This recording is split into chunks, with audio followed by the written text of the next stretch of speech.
Что? Как ты здесь оказался? Ну все, мы здесь застряли навсегда.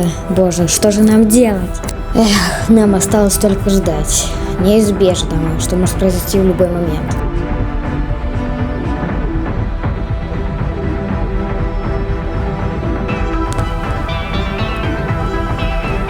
Ладно, нам нужно как бы быстрее сбежать отсюда.